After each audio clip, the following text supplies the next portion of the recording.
My name is Benjamin Ferencz.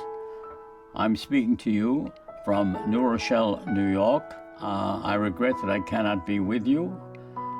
However, I have been invited to make a few remarks about what I have been doing with my life, and I am now in my 96th year. My career has revolved around enforcing the criminal law on an international level. I was a poor immigrant boy who came to America in 1920.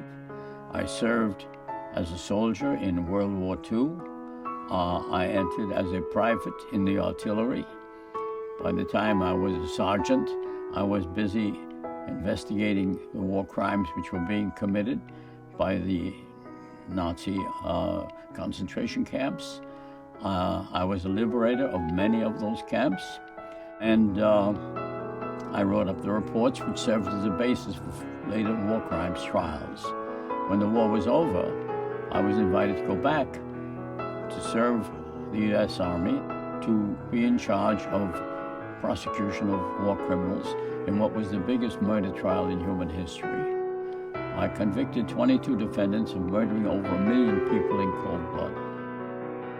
I spent the rest of my years trying to create an international criminal court and to uphold the rule of law to protect humanity, as I had argued at Nuremberg,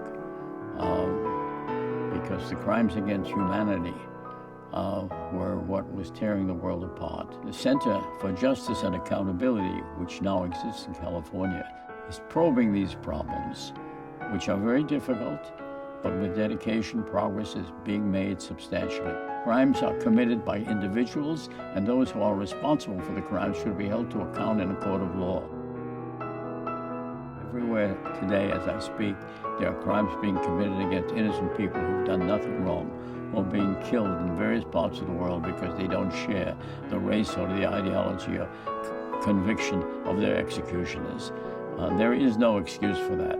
And it's time for everyone, particularly the young people, to recognize the need to teach compassion and compromise and understanding in order to create a more humane world.